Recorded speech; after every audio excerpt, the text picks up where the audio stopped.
Mr. Harrison, I whispered, gazing at him in awe, I think you might be the biggest patient I've ever had. At first, I was so stunned I was almost frightened. I hadn't seen anything like it in a long time. But soon, an involuntary gasp of admiration escaped my lips, and I laughed. I had never seen anything so extraordinary. Before I begin the story properly, please subscribe and give this a like. Thank you. My name is Dr. Eleanor Foster. I am 52 years old, and I am the head physician at the Vitality Urology Clinic. The name of the clinic was my father's idea. In my youth, I was terribly embarrassed by it. When I followed in his footsteps and became a doctor, I wanted to choose a different specialty, pediatrics or gynecology, something where a female doctor was welcomed without question. From the moment I chose urology, I've had to endure a lifetime of snide remarks and prejudice. Asterisk. Is this really a suitable field for a woman? The truth is, I was often told I was beautiful from a young age. Because of this, I attracted a lot of attention from men, but most of them either treated me frivolously or saw me as nothing more than an object to be seduced. They would approach me, judge me solely on my appearance, make their quick assumptions, and then move on. Naturally, I built a wall around my heart, never showing my true feelings to anyone. After I became a urologist, that wall became even stronger. Every day, I faced a barrage of prejudice, from the faces that silently asked, "How can I possibly talk about this with a female doctor?" to outright contempt. So I always maintained a strictly professional, business-like tone. I believed that keeping a distance from my patients was the only way to protect myself. That day started like any other. A middle-aged man walked into the clinic with a flustered expression that had been on his face since he was at the reception desk. His name was William Harrison. "What symptoms are you experiencing?" I asked in my usual emotionless voice. "It's not working," he stammered. "The erection is weak." Judging by how he struggled to find the words, it was clear his current state was a far cry from the confident man he was used to being. I immediately suspected he was suffering from stress-induced erectile dysfunction. "First of all, stop drinking," I advised him firmly. He tried to make a joke, referencing the clinic's name, but my face remained stone cold. "That's a funny name for a clinic, Vitality Urology."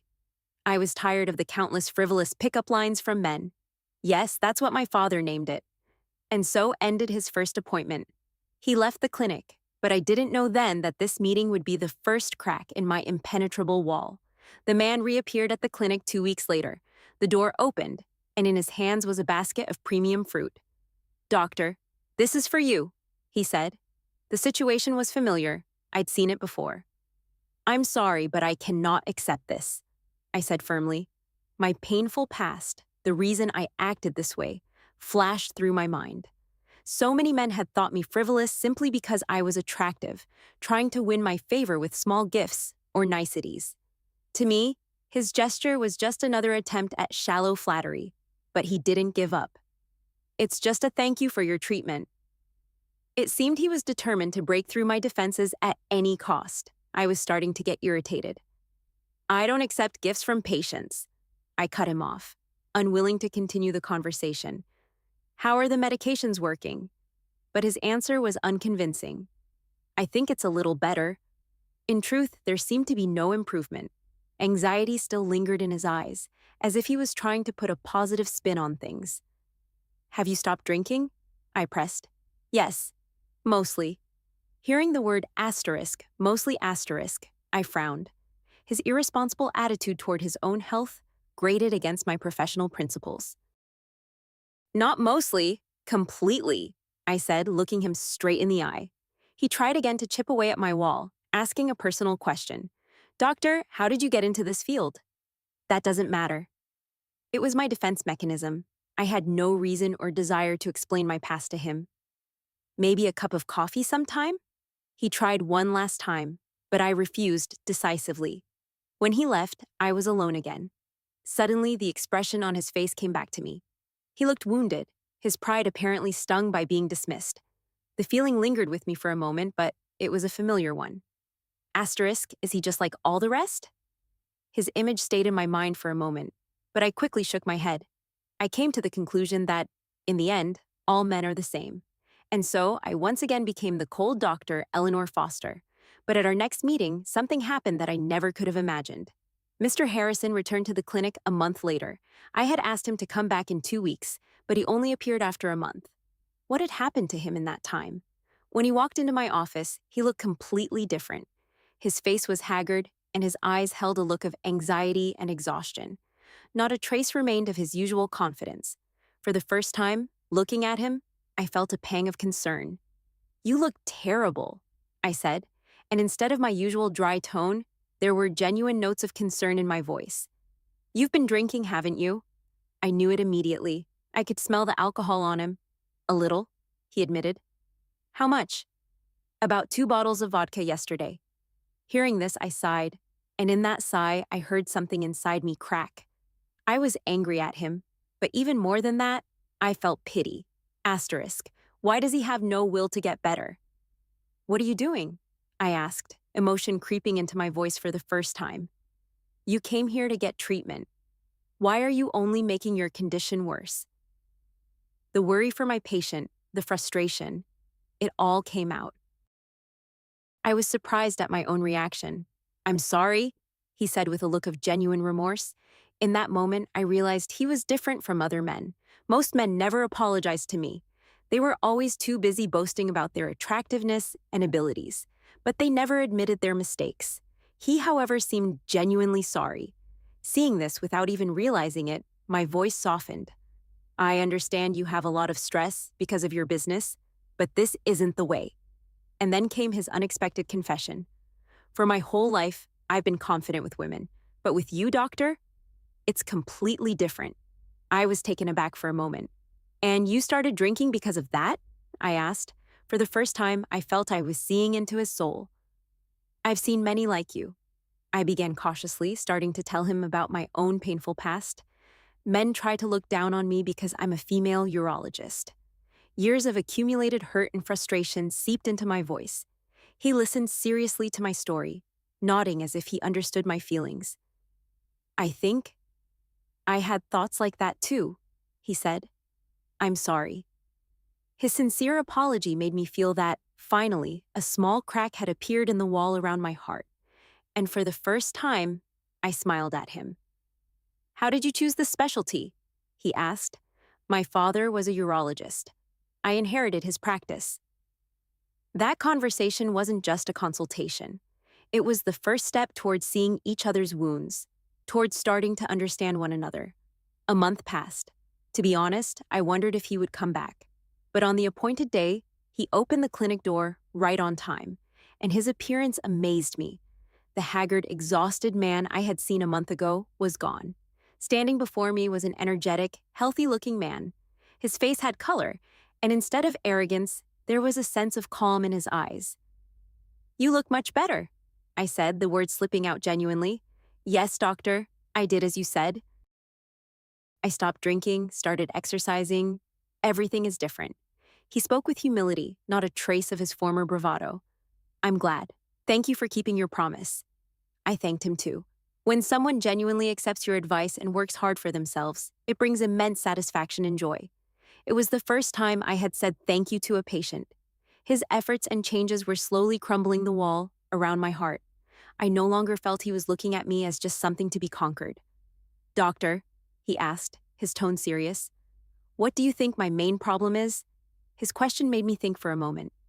"It's something like a compulsive need to be perfect." He said he realized how arrogant he had been, but I corrected him.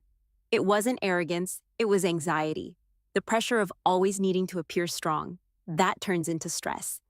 He seemed to deeply resonate with my words. In that moment, we weren't just doctor and patient, we were two people who had glimpsed into each other's inner worlds. As he was leaving, William asked an unexpected question. "Doctor, you must have stress too. How do you deal with it?" The fact that someone was asking about my well-being surprised me and brought a strange warmth to my chest. "I read. I listened to classical music. That's all," I answered. He said, "That sounds a little lonely." His understanding of my life, the life of someone who had always fought alone, touched my heart. A very large crack appeared in the wall around my soul. After he left, I sat in a daze for a long time. In that moment, my heart, which I thought had stopped long ago, began to beat again. Friends, it was in that moment that I realized I was falling in love. Listen carefully. The next 2 weeks flew by. I looked forward to William's final checkup, but at the same time, I felt a little sad. As a doctor, of course, I wanted my patient to fully recover, but the thought of not seeing him again left an emptiness inside. Finally, the day arrived. The office door opened, and William entered. He looked even brighter and healthier than he had a month before. "You really look wonderful," I exclaimed sincerely. "Your face has completely changed." The test results were perfect. "Congratulations," I said, my voice betraying a hint of melancholy. "You're completely healthy." "So, I don't need to come back anymore?" he asked. His question made me hesitate for a moment. "Well, you're healthy, aren't you?" It was the correct professional response, but my heart wanted the exact opposite. "Doctor," he said, "thanks to you, I've become healthy not just in body, but also in my soul." His sincere words moved me. He had torn down the wall I had built for years and awakened warm feelings within me. "Doctor, can I be honest with you?" His voice became cautious. The next words made my heart skip a beat. "I like you, not as a patient, but as a person." I was so surprised and confused I couldn't utter a word. In that moment, my ironclad rule, never have personal relationships with patients, wavered. "Such words," I murmured. I had heard many frivolous confessions from men, but his words were different. There was sincerity in his eyes, and his efforts and transformation gave weight to his confession. But at the same time, fear rose in my heart. Asterisk. Could I trust this man? Wouldn't he just hurt me again? My past wounds reawakened. With patience, I stammered. "I know," he said. "It's your principle, and I've lived my whole life alone. I've never trusted men." He listened to me in silence. At that moment, I felt no pressure from him, no intention to seduce, only genuine understanding and care. He asked, "Was I that kind of man?" I answered honestly. "At first, yes." "And now?" I looked him straight in the eye and said, "Now, you're different." I saw hope in his gaze. He asked me for time. "Come back in a month. Consider it a follow-up checkup," I said, giving him, and myself, that month. After William left, that month felt like a year. Would he really come back? I wanted to test his feelings, but I was also afraid. Would I have the courage to tear down the strong wall I had built my entire life? During that month, I reflected on myself, on why I had started to open up to him. It wasn't just his transformation. He spoke to me with a sincerity I had never heard before. He showed understanding for my life, not prejudice against my profession. He empathized with my painful past. While countless men had only ever told me I was beautiful, he had looked into my soul. I thought deeply about my own life, a life lived only as a doctor. In the constant pursuit of perfection, under the pressure of having to be better than men, I had lost myself. Finally, the appointed month passed, and he opened the clinic door. In his hands, instead of a fruit basket, was a small book, a collection of essays by a female author. He held it out to me and said, "This isn't a gift, it's a recommendation. I thought you might enjoy reading it." I was touched by his thoughtful consideration and, for the first time, accepted a gift from him. His gaze was as serious as ever, filled with respect. "How did you spend this month?" I asked. "I thought a lot. About what you said. About myself?" I smiled at his answer. "And you've changed?" "Definitely," he said, looking at me with hope. I shared with him the fear I had buried deep in my heart. "But I'm still scared of being hurt again." His answer melted my fear. "I'm scared too, scared of losing a woman like you." He had shown his genuine desire to be with me. I was torn between my lifelong principles and my fear. "Maybe we can try, but slowly," he suggested cautiously. I thought for a long time. Finally, summoning my courage, I answered, "All right, let's try." In that moment, I found hope for a new kind of love. As he suggested, we took it very slowly. Under the pretense of friendship, we met once a week, had coffee, and went for walks. Unlike our meetings in the clinic, these weren't the interactions of a strict doctor and a patient, but of two people getting to know each other. We talked more and more deeply about our lives. I honestly told him about my painful family history, why I had become a urologist, and the wounds men had inflicted on me in the past. He listened without judgment, just quietly. It felt as if my years of loneliness and resentment were melting away in his warm gaze. He also talked about the origins of his anxiety and arrogance, and how they had destroyed him. Looking at his wounds, I understood that he wasn't just a frivolous man. He was not the arrogant person I had met initially, but someone genuinely trying to understand himself and change. 6 months passed like that. We were no longer awkward with each other. We could read each other's thoughts with a single glance. And then, one night, the last wall in my heart finally came tumbling down. We were sitting in a quiet lodge, looking out at the night sea, talking. He put his arm around my waist. His embrace was warm, his gaze fixed steadfastly on me. "Bill," I whispered, looking up at him in awe, "I think you might be the biggest man I've ever met." It meant that the love he had given me was so vast, its healing power so immense. He smiled softly and replied, "Ellie." His voice was warmer, stronger than any 20-year-old's. The pain in my soul no longer ached. The anxiety that had tormented me at night was gone. In his arms, I felt like the whole world was mine. That morning, sunlight streamed in through the window. Waking up in his arms, I felt true happiness for the first time. "Any regrets?" he asked. I shook my head. "Not at all. On the contrary, I think, what if I had opened my heart sooner?" He smiled. "I finally understand what real love is. Only thanks to you, Ellie." We looked at each other and laughed.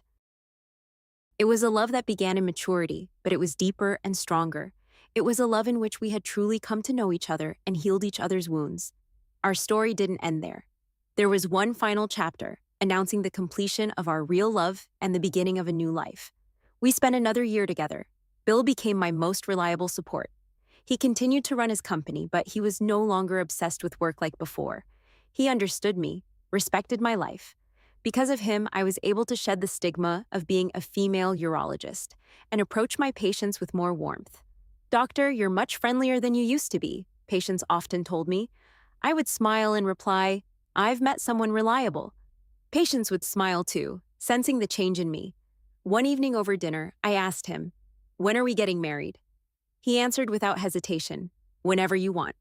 "Ellie, how about next spring?" "Perfect." We weren't ashamed of having a wedding in our 50s. On the contrary, it was even more precious because it was true love, based on understanding and healing each other's wounds. On our wedding day, I stood before him in a white dress. Seeing him hold back tears, I joked, "Don't cry, you'll ruin my makeup." "You look too beautiful," he replied. I took his hand and we promised each other a new beginning. This was a love that came in maturity, but it was more sincere and beautiful than any youthful infatuation. We went to Miami for our honeymoon.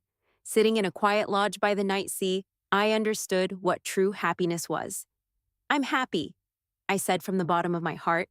He replied, "Me too." "You know," I said, "I really didn't like you at first. I thought you were just another frivolous man." "I was," he laughed. "But now you're different. Now you're the man I love." That night was perfect too. I needed nothing more. Now we are growing old together. I still run the Vitality Urology Clinic, and he is my reliable husband who supports me. "How was your day?" he asked me gently when I come home from work. I smile and answer, "Today there was another patient just like you." "What do you mean?" At first he seemed arrogant, but after talking, I realize he's just a lonely man. "Heal him," he says. "Of course I will. If you could change, so can he." We look at each other and laugh. What if I had turned him away back then? Perhaps I would have lived my whole life alone. A love that began at 52? It's not too late at all. On the contrary, it turned out to be deeper and stronger. I hope this story gives you hope. I've proven that true love has no age. "Ellie," I whispered, my arm around her waist, "I think I might be the biggest man you've ever met." It meant that in her eyes, my age of 59 was just a number. Her response was a warm smile. And my little friend, who for a while had only managed a polite nod in the mornings, had found his confidence again. But this whole miracle started with that humiliating night a few months before, when I, desperate, thought that as a man, I was finished. My name is Bill Harrison. I run a construction company in Chicago. To be honest, I've always been popular with women. I'm 6'0", broad-shouldered, and most importantly, I know how to talk. The women I'd met after my divorce were mostly charmed by me. Asterisk, Mr. Harrison, you're so charming. I've never met a man like you. I lived hearing words like that. I had confidence to spare. But that night, everything fell apart. My body wouldn't cooperate. My mind was willing, but the most important part wasn't responding. It's okay. Probably just stress. She comforted me. But I was ashamed. This wasn't me. Work was tough.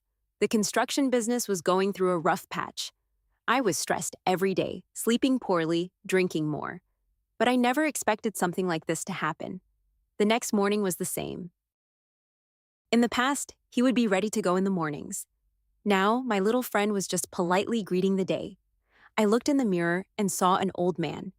Was this me? I searched online. Erectile dysfunction, stress disorder, male menopause. Scary words flooded my screen. I agonized for days about whether to see a doctor. My pride wouldn't let me, but the symptoms wouldn't go away, and I started to worry. I need to see a urologist, I decided. I found a small clinic in my neighborhood. Going to a big hospital felt too awkward. I was afraid of running into someone I knew. The sign read, Vitality Urology Clinic. A small clinic on the second floor. Walking up the stairs, I was trembling. At 59, it was my first time visiting a urologist. I checked in and sat in the waiting room. Fortunately, there weren't many patients. The nurse called my name. I opened the office door and stepped inside. Come in, a voice said. A woman's voice. I was stunned. Behind the desk sat a woman. She looked around 50 but seemed younger, stern, intellectual. Her nameplate read, Dr. Eleanor Foster, Urology.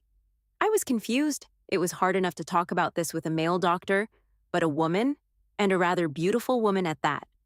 Have a seat, she said. Her voice was cold. She didn't smile at all.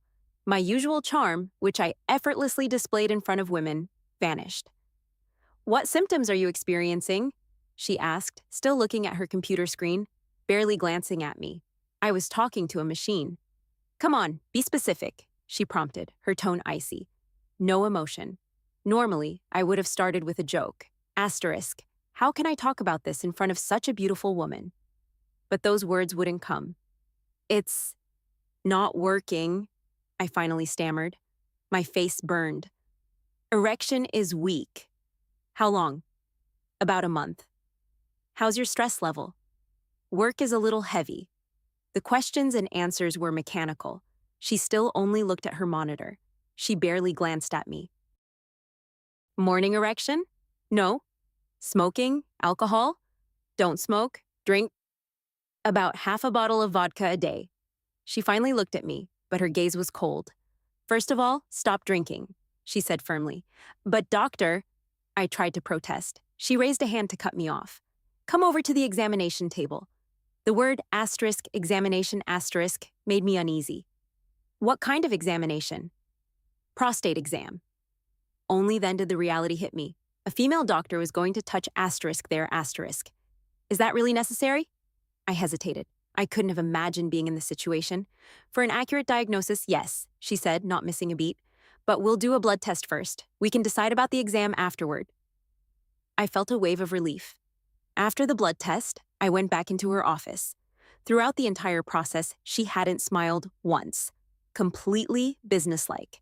Take the medication and come back in 2 weeks, she said. I nodded. Okay. But doctor, I tried one more time with a slight smile. The name of the clinic is funny, Vitality Urology. Humor was usually part of my charm. She didn't even blink.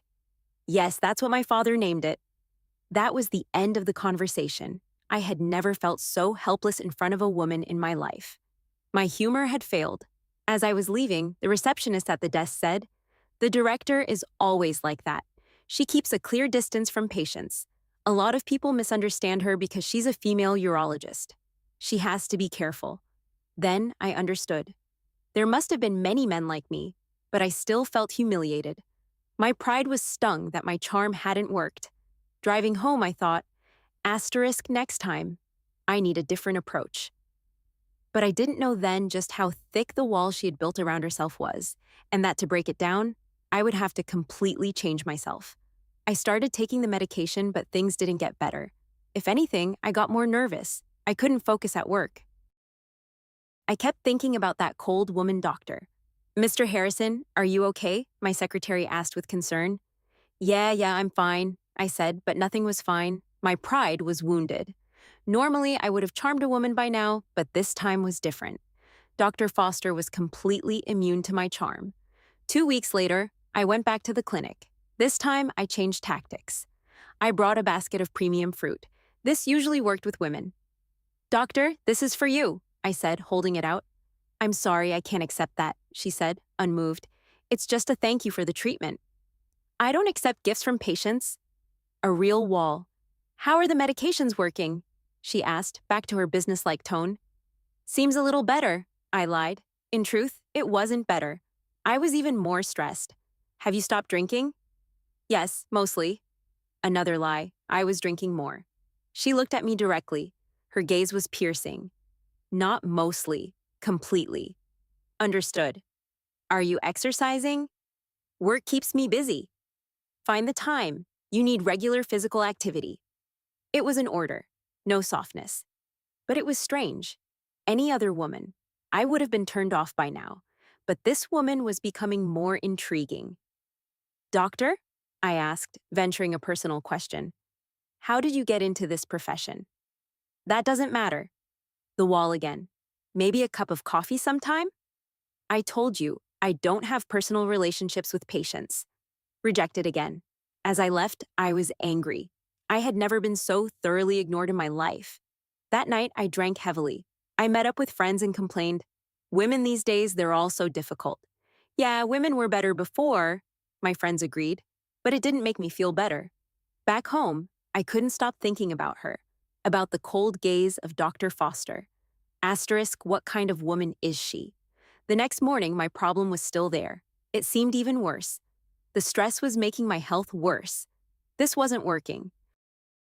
I decided to change my approach. My old methods had completely failed, but I didn't know then that Dr. Foster was fundamentally different from any woman I had ever met, and that to understand that difference, I had to change myself first. But one thing I knew for sure, I couldn't give up.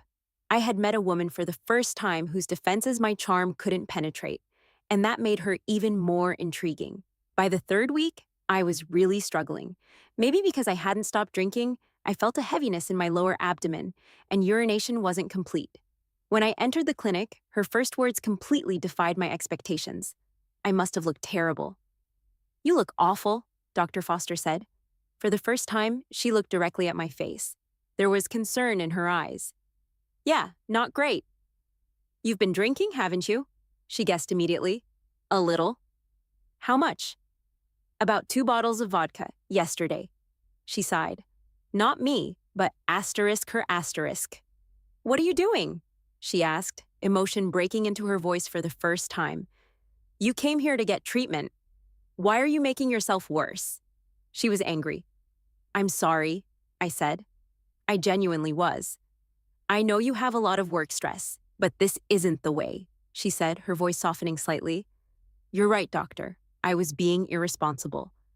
"What happened? Is there a reason you're drinking like this?" It was a personal question. For the first time, I hesitated, but her look was full of genuine concern. "I've been confident with women my whole life, but with you, doctor, it just doesn't work," I admitted honestly. "And that's causing you stress?" "Yes, I've never experienced anything like this." There was silence. "I've seen many like you," she said quietly. "Men try to look down on me because I'm a female urologist." There was bitterness in her voice. "Does that happen often?" "From university until now." Asterisk, is it proper for a woman to be touching male organs? That sort of thing. "Is that why you're so dry with people?"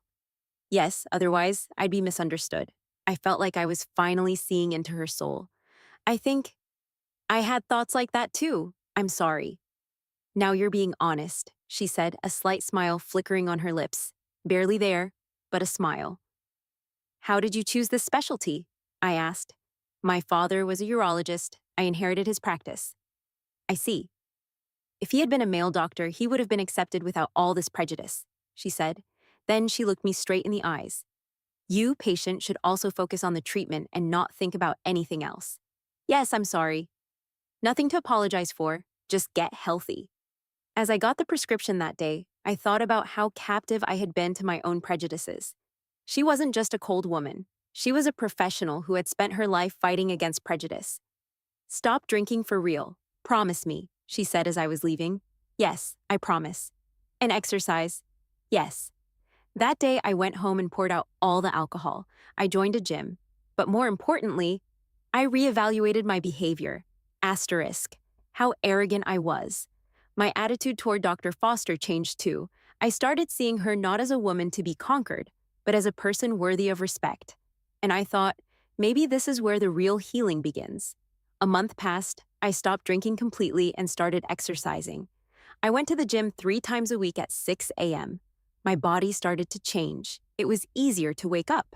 But most importantly, my attitude toward Dr. Foster had completely transformed. You look much better, she said, this time greeting me first. Yes, doctor, I did as you said. Stopped drinking, started exercising. Everything is different. I'm glad. Thank you for keeping your promise. Hearing her gratitude felt good. It's thanks to you, doctor. You pushed me. I have a question, I said. Yes. Are there many patients like me? Men who come because of stress? More than you'd think, especially businessmen. How do they usually cope? It varies. The key is to eliminate the root cause. What do you think my root cause is? She thought for a moment, then answered, It's something like a compulsive need to be perfect. It was like an electric shock. She was right. I was probably too arrogant. It wasn't arrogance, it was anxiety. The pressure of always needing to appear strong. That becomes stress. Her words hit me. That's exactly it, doctor. You're amazing. You can read your patients' minds. Professional deformation, she said, smiling naturally. For the first time, I saw her so relaxed. Can I ask you a question? Yes. You must have stress too. How do you deal with it? She looked surprised. It seemed no one had asked about her well-being in a long time. I read, listened to classical music. That's it. Alone? Yes, why? That sounds lonely. Most doctors are like that. There's no time. Then I understood. She was as lonely as I was. You're human after all, I said. What do you mean? At first you seemed so perfect, I thought you were a robot. I came across like that? Yes, but it's different now. How so? I've realized you're a warm person. She looked flustered for a moment. She probably hadn't heard words like that in a long time. I'm just doing my job, she said. No, you're healing my soul too. You changed yourself? I just gave you a push. There was silence, but it wasn't awkward. When should I come back? I asked. In 2 weeks, we'll run the final tests. Asterisk, final, asterisk. For some reason, that made me sad. You've improved a lot, she said. So, we won't see each other anymore? If you're healthy, why would you need to come to the hospital? Her words stung. On the way home, I thought, asterisk. If I'm cured, will I never see her again? It was strange. At first, I couldn't wait to be done with this. Now, I was sorry the treatment was ending. I liked talking to her, not just because she was a beautiful woman, but because it seemed we understood each other. I waited for the next 2 weeks, but I was also dreading it. Dreading that it might be the last time. The word asterisk, last asterisk, echoed in my head. Friends, the next part is the most important moment of my life. 2 weeks flew by. I exercised even harder. I became calmer at work. But most importantly, I looked forward to seeing Dr. Foster. I hadn't felt this way in a long time. When I arrived at the clinic, she looked at me with surprise. You really look wonderful. Your face has completely changed, she said. Thank you, doctor. It's thanks to you. The test results were excellent. All the indicators were normal. Congratulations, you're completely healthy. This was good news, but my feelings were mixed. So, I don't need to come back anymore? Well, you're healthy, aren't you? She seemed a little sorry too. But You know, doctor. Thanks to you, I'm healthy not only in body but also in soul. She was silent. Thank you for saying that. It's true. At first, I was only thinking about my pride. Now, I've learned to understand others. She nodded silently. I think you've changed too? I ventured. What do you mean? You look much calmer than before. You smile more. Yes, that's true. Is it because of me? It was a bold question. Before, I would have approached it differently. But this time, I was sincere. Probably when a patient changes, the doctor becomes calmer too, she said. So we changed each other. You could say that. There was silence. Doctor, can I be honest with you? Yes. I like you. She was stunned. Not as a patient, but as a person. Such words, she murmured. I know I shouldn't say it, but I don't want to hide it.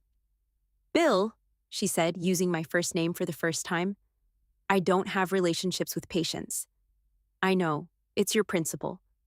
Yes, but I wanted to tell you. Meeting you, I've learned so much. Her expression was complicated. Thank you, she said quietly, but you don't have to answer. I understand. I started to get up, but she said, wait. She hesitated. To be honest, this is the first time I've thought this way about a patient. My heart pounded. But I have my principles, she continued. I know. And I've lived my whole life alone. I never trusted men. Why? Because of this job. I've seen too much of the true nature of men. It's not always pretty. Then I understood why she'd built such a wall. Was I that kind of man? I asked. At first, yes. And now? Now you're different. I saw hope in her eyes. Give me time, I said.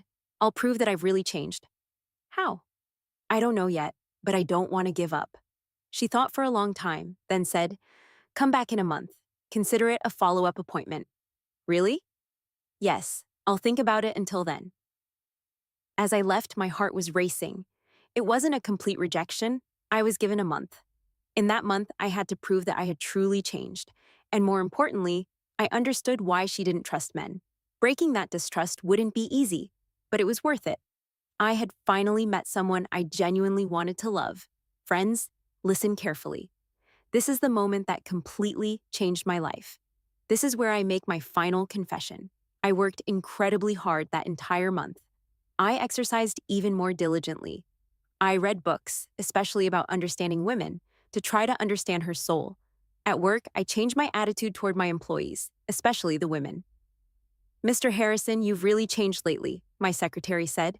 In what way? You're more attentive, more caring. Hearing that made me happy. Finally, the appointed day arrived. This time, instead of flowers, I brought a small book, a collection of essays by a female author. You came, Dr. Foster said warmly. She looked much softer than before. Yes. I wanted to give you this. I held out the book. Can I accept this? It's not a gift, it's a recommendation. I thought you might enjoy reading it. She took it, for the first time. How was your month? She asked. I thought a lot about what you said, about myself. What did you think about? I realized why I've never really been able to love someone properly, why I never tried to truly understand my partner. I thought it was enough just to charm them. She nodded. Meeting you changed me. For the first time, I wanted to really get to know someone. Really? Yes, and I realized love isn't about conquering, it's about growing together. There was silence. I thought a lot this month too, she said. About what? I wanted to see if you had truly changed. And what conclusion did you come to? You have changed. I was happy. But I'm still scared, she admitted. Of what? Of being hurt again? Of having to change my way of life. Her voice trembled. From university until now, men have always looked down on me. Is this really a job for a woman? When will you get married? When will you have children? And so on. There was pain in her voice. So I thought I had to be perfect, that I would only be accepted if I was better than men. How hard that must have been for you. It was easier to live alone, not to depend on anyone, not to be disappointed. And now? Do you still think that way? No. Meeting you changed my mind. How? I saw that a man can change. I saw hope. Then give me a chance. I'm scared. I'm scared too. Of what? Of losing a woman like you. Of not being good enough. We looked at each other. For the first time, it felt like we were truly sharing our feelings. Maybe we could try it slowly? I suggested cautiously. How? As friends first, to get to know each other better. She thought for a long time, then said, "Okay, let's try." In that moment, my heart nearly burst out of my chest. Really? Yes. But there's a condition. Anything. We go very slowly. I need time to open up. Of course. That day when I left the clinic, the sky looked different. For the first time, I had found hope for true love. And that night, my body finally responded the way it should. When the soul is healed, the body follows. 6 months passed. We got to know each other very slowly. Once a week we met, had coffee, took walks. Sometimes we talked about books, sometimes about our wounds. And then one night, "Bill," she whispered, looking at me in awe, "I think you might be the biggest man I've ever met." In her eyes, my age of 59 was just a number. "Ellie," I answered, my arm around her waist. "This is warmer, stronger than anything I felt at 20. My little friend, who for a while had only offered a polite greeting, had found his confidence. Holding her, I felt like the whole world was mine. I understood the immense healing power of true love. That morning, sunlight streamed in through the window. Ellie was smiling in my arms. "Any regrets?" I asked. "Not at all," she said. "On the contrary, I wonder what would have happened if I had opened my heart sooner." "I wish I had grown up sooner too," I said. "No, this is the perfect time," she said, burying her face in my chest. "Thanks to you, I learned to trust men. And thanks to you, I learned what real love is." We looked at each other and laughed. Another year passed. Ellie still runs the Vitality Urology Clinic. I manage my company more calmly now and visit her often. "Lots of patients again today?" I ask. "There's been an increase in stress-induced erectile dysfunction lately. Men like you. Maybe you should tell them your story." "That's a good idea," she laughs. Ellie has become much brighter. She treats her patients more warmly now. "Doctor, you're much friendlier than you used to be," patients often tell her. "I met a good man," she replies, and the patients smile. One evening she asked, "When are we getting married?" "Whenever you want. How about next spring?" Perfect. We weren't ashamed of having a wedding in our late 50s. On the contrary, it was even more precious. It was a wedding based on truly knowing each other. On our wedding day, when Ellie appeared in her white dress, tears welled up in my eyes. "Don't cry, you'll ruin my makeup," she whispered. "You're too beautiful," I replied. We took each other's hands and promised to start a new life. We went to Miami for our honeymoon. Sitting in a quiet lodge, looking out at the sea, we talked. "I'm happy," Ellie said. "Me too. You know, I really didn't like you at first. I thought you were just another frivolous man." "That's what I was back then," I laughed. "Now you're different. Now you're the man I love." That night was perfect too. I needed nothing more. Now we are growing old together. Ellie is still a doctor, and I am her supportive husband. "Mr. Harrison, you look so well," my colleagues say at work. "That's what happens when you're with a good person," I reply. "We're jealous. Hope we can find true love too." Today, Ellie finished her appointments and came home. "How was your day?" I ask. "Today there was another patient just like you," she says. "Really?" "Yes, at first he seemed arrogant, but after talking, I realized he's just a lonely man." "Will you heal him?" "Of course. If you could change, so can he." We look at each other and laugh. A love that began at 59. It's not too late at all. On the contrary, it's turned out to be deeper and stronger.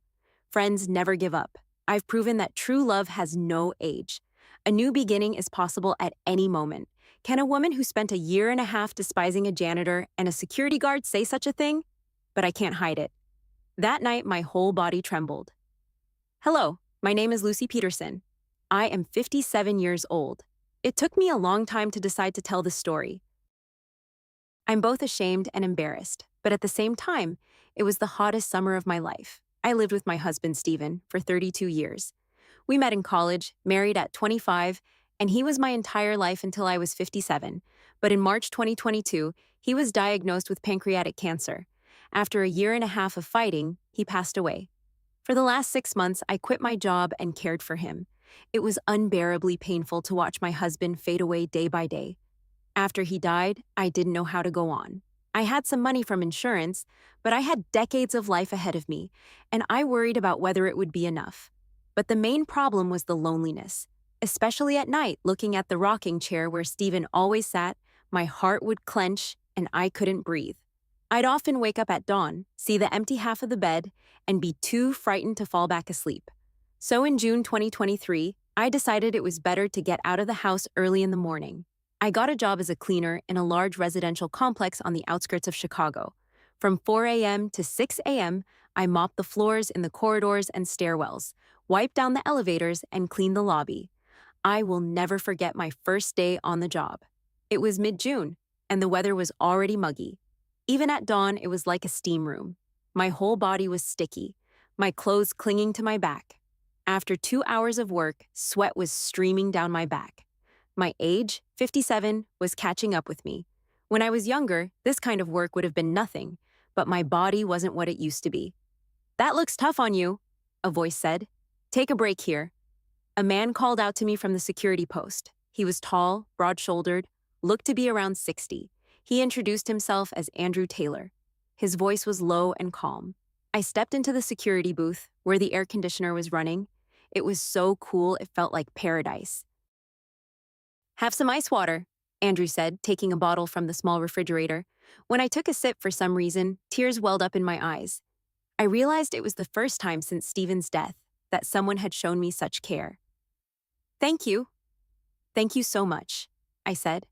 Andrew smiled quietly, but in his smile, I saw a kind of sadness. It was the look of someone who, like me, lived alone. I didn't know it then, but he had lost his wife 3 years earlier and had been living by himself ever since. From that day on, I started looking forward to each dawn. At first, I thought it was just the cool air conditioning in the security booth. But gradually, my short conversations with Andrew became the most peaceful moments of my day. "Going to be hot again today, I bet." He'd always be the first to speak. "Want me to turn the fan up a bit?" I was so grateful for his attentiveness. Even when Stephen was alive, he never really cared about how I was feeling. Stephen was a good husband, but he wasn't good at expressing his feelings. In 32 years, I could count on one hand the number of times he'd said, "I love you." Andrew was different. He always had cold drinks in his little fridge. When I was sweating heavily, he'd hand me a clean towel. "This work must be hard on you. At your age, it can't be easy." Hearing words like that made my heart ache. I never realized how good it felt when someone noticed your struggles. After about a week, it became routine for me to rest in his booth for 15 minutes. I noticed Andrew often ate instant noodles for his meals alone. Seeing that made my heart clench. I knew how sad it was to eat alone. So I started bringing him some cold homemade soup from home, or some pickles. "You shouldn't go to all this trouble," he'd say, looking flustered. "It's nothing. I'm alone anyway. I can't eat it all. Better to share than throw it out." Actually, that wasn't true. I was making extra food specifically for Andrew. I didn't realize how exciting it could be to cook for someone. One day, Andrew tried some soup I brought and said, "This is delicious. I haven't had home-cooked food like this in a long time." Those words warmed my heart. At the same time, I became curious about him. Did he have family? Looking around his post, I saw signs of a solitary life. The small refrigerator held only dumplings and canned beer. There were a few photos on the desk, all of him alone. But I also noticed traces of a woman. In the drawer was a woman's handkerchief. On a shelf, one mug from a matching pair sat alone. I understood. This man, like me, had lost someone. About 2 weeks passed before Andrew first mentioned something personal. "Lucy, do you live alone?" he asked cautiously. "Yes, my husband passed away last year." When I answered, his face darkened slightly. "Me too. My wife. 3 years ago." He didn't say anything more. In that moment, a special understanding passed between us. We didn't need to ask about each other's wounds in detail to understand. The emptiness known only to those who have lost a loved one. The loneliness that descends at night. The ache of eating alone. We understood all of it without words. From that day, our conversations grew a little deeper. We'd start with the weather, then move on to little details of daily life. sometimes reminiscing about the past. Andrew told me he had lived in this neighborhood with his wife for 30 years. After she died, he couldn't bring himself to leave, so he started working as a security guard. There are too many memories here. It's hard to leave, he said, his voice thick with longing. I felt sorry for him, but also a little envious. 30 years in one place, making memories with his wife. Stephen and I had moved from one rental to another, never finding a place of our own. In July, the heat became unbearable. Even at 4 a.m., it was so humid that any movement made you break out in a sweat. That day, after finishing my cleaning as usual, I headed to the security booth. But Andrew seemed especially eager to see me. "It's terrible out there today. Come in quick," he said, holding the door open. The blast of cold air from the AC felt like heaven. But as I went to sit down, a gust from the fan knocked something to the floor. I picked it up. It was a photograph. In it, Andrew and a woman were smiling happily on a beach. They looked young and so happy. The woman was especially beautiful. Short hair, a radiant smile, and in her eyes, looking at Andrew, there was so much love. "Oh," Andrew said, flustered, reaching for the photo, but I looked at it calmly and said, "You look so happy. Is this your wife?" Andrew nodded. "Yes, that's us in Florida, on our 10th anniversary." His voice grew softer. "Every summer vacation was our happiest time. My wife loved the ocean." I handed the photo back to him and asked, "You miss her a lot, don't you?" I saw tears glisten in his eyes. "It's been 3 years, and I still—" He couldn't finish. In that moment, my own heart clenched. I thought of my moments with Stephen. I couldn't even remember our last vacation. I think, in the few years before he got sick, we had grown distant. We lived together under the same roof, as husband and wife, but without real connection. "Me too," I said quietly. "I lived with Stephen for 32 years, but the last few years, we didn't really talk. It was always about the hospital, the medication." Andrew looked at me. "Was it hard, taking care of him?" "Yes, very hard, especially the last 6 months when I quit my job to be with him 24/7. It was so painful to watch him fade away." As I spoke, I felt tears coming. I had never opened up to anyone like this before. When Stephen was sick, I thought I had to be strong. After he died, I didn't have time to grieve properly. There was the funeral to arrange, the need to find a way to survive. Andrew carefully placed a glass of cold water in front of me. "You must be very lonely," he said. "Yes, especially at night when I'm alone. I get so scared. Sometimes I feel like I can't breathe. That's why I took this job. If I'm awake at dawn, I think less about the bad things." "I'm the same," Andrew said, his voice trembling. "After my wife died, I specifically asked for the night shift. When I'm home alone at night, I feel like I hear her voice. It drives me crazy." That day, we truly opened up to each other for the first time. The despair that only those who have lost a loved one know. The fear of being alone. The nighttime longing. All of it we understood without words. "Before you came, Lucy, every day was like hell," Andrew admitted. "But lately, I've been looking forward to dawn. The time when I get to talk to you." My heart began to pound. What was this? Gratitude? Or something else? Was it normal at 57 to feel this way? I felt guilty towards my late husband, but I couldn't deny that being with Andrew made me feel warm inside. Walking home that day, I kept thinking about his warm voice, his sincere gaze as he listened to me, and the fact that he looked forward to seeing me. Was it okay for me to feel this way? In mid-August, due to the extreme heat and a power grid overload, the electricity suddenly went out one night. I finished my cleaning and went to the security booth, but it was dark, the air conditioner wasn't working, and the small space quickly became stifling. "Looks like the power's out," Andrew said, turning on a flashlight. "They'll probably fix it soon. Wait here." In the darkness, Andrew's voice seemed even warmer. We sat on our chairs, fanning ourselves with whatever we could find. "You must be hot," he said, and began fanning me. In the darkness, his presence felt incredibly intense. The silence and the gloom of dawn seemed to draw us closer together. "Let me," I said, reaching for the fan, and in that moment, our hands touched. Just a brief, light contact, but it was like an electric shock went through my body. Andrew seemed to flinch too, but he didn't pull his hand away. That moment felt like an eternity. In the darkness, I could feel the warmth of his body. For the first time since Stephen died, I felt the warmth of another man. My heart was pounding. Asterisk, Is this right? But I couldn't stop. Lucy, Andrew said, my name on his lips, his voice trembling. Without thinking, I held his hand tighter. I feel strange too, feeling like this, I whispered. Andrew moved closer. Then the lights came back on. The sudden brightness caught us, hands clasped. We both jumped back, letting go, but our faces were burning. The air conditioner whirred back to life, but my body was still on fire. I'm sorry, Andrew said first. No, I'm sorry too, I managed. I didn't know what to say. I felt embarrassed, but at the same time, I knew I wanted more, and that scared me. After that day, I didn't go into his booth for several days. I didn't have the courage to look him in the eye. I felt ashamed in front of my late husband, and I was embarrassed by my own feelings at 57.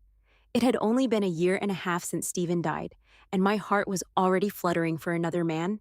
It felt like a betrayal, but the dawns without Andrew were too lonely. The heat was harder to bear without him, and most importantly, I missed our warm conversations.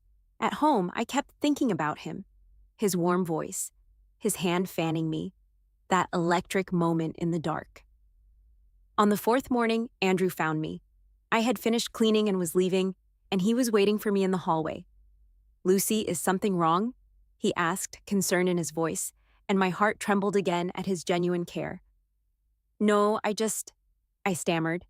Did I do something wrong? Were you uncomfortable with what happened? No, I almost shouted. It's me. I'm the strange one, I admitted honestly.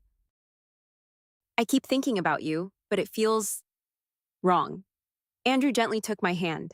I feel the same way, he said. When you didn't come, the dawn became hell again. Back in his booth that day, we laid everything out in the open.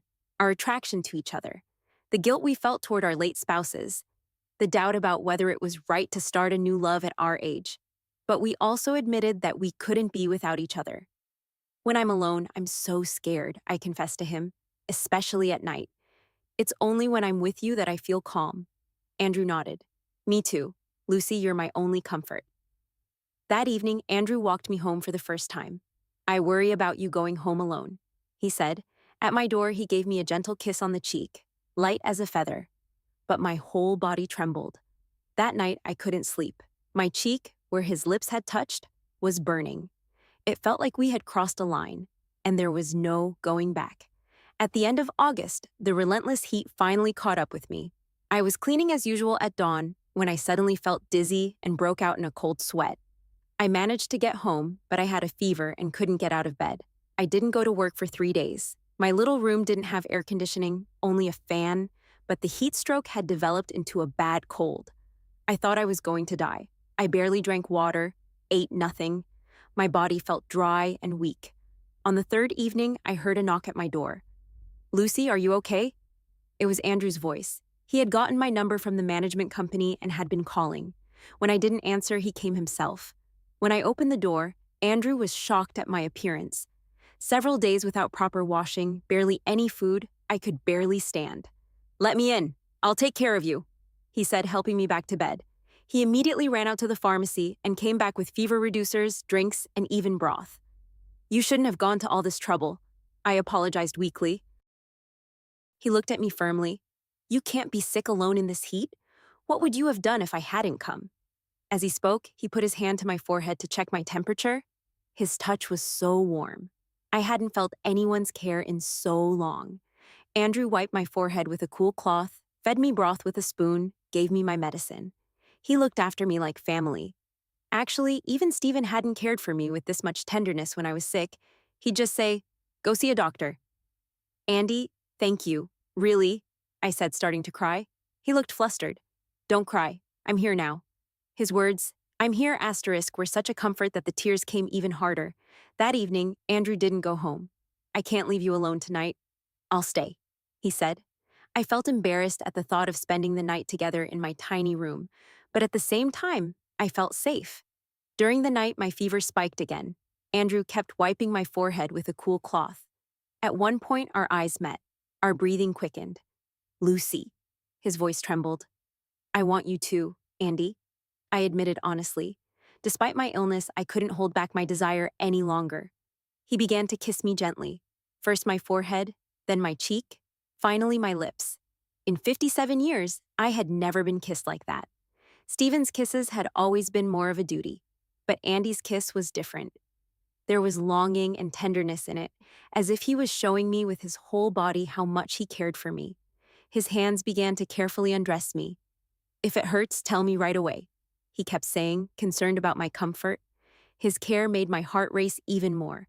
To have someone treat my body so gently. When we became one, I cried. It felt as if all the loneliness of the past year and a half was being healed in an instant.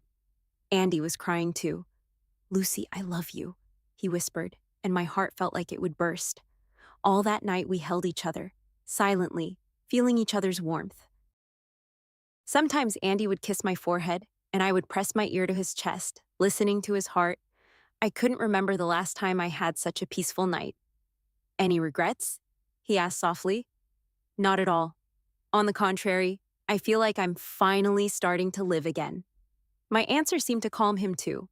We both understood that we felt guilty toward our late spouses, but we also knew we couldn't live without each other now. The next morning, Andy made me breakfast. Just simple chicken broth, but it was delicious. "Are you feeling better?" he asked. "Yes, thanks to you. Much better." In truth, it wasn't just my body that felt better. My soul felt healed. I felt confident that I was no longer alone.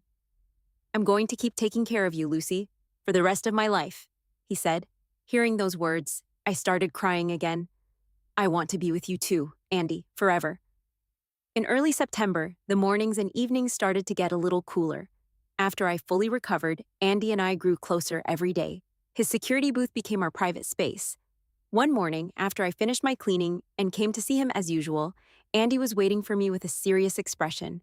"Lucy, there's something I want to ask you." My heart beat faster. "Would you come live with me?" he asked cautiously. "Why should we live alone? At our age, social niceties don't matter so much. Can't we just support each other?" I had been thinking the same thing.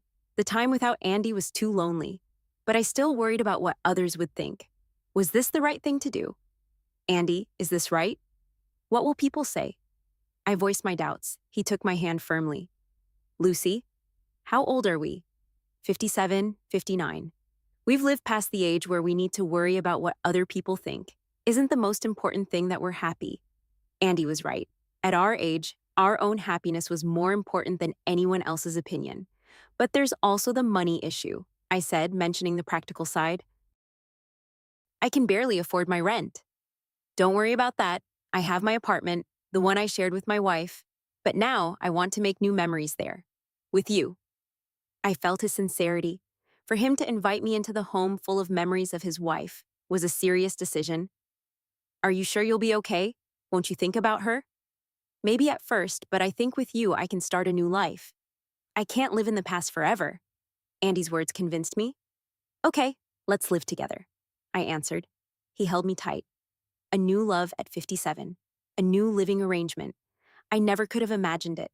But strangely, I wasn't scared. A week later, I moved in with Andy. There were still traces of his late wife throughout the apartment, but he had made an effort to put many things away.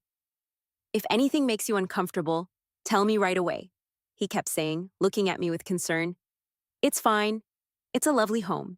Thank you for letting me stay here." It really was a nice home, a spacious living room, 2 bedrooms, a small yard. It was nothing like my cramped rental room. The first night was a little awkward. We hadn't decided if we would sleep in the same room or separately. We both hesitated. Finally, Andy spoke first. "Lucy, do whatever feels comfortable for you. I don't mind either way." "Let's be together," I said, gathering my courage. "I'm scared to sleep alone." That night, lying in bed with Andy, I slept peacefully for the first time in a long time. Just having someone next to me made me feel so safe. Now, we live together like any married couple. Andy still works the night shift as a security guard, and I still work as a cleaner at dawn. Now we leave for work from the same home. It feels natural. After work, we go grocery shopping together, cook, watch TV. Sometimes I think of my late husband, Stephen.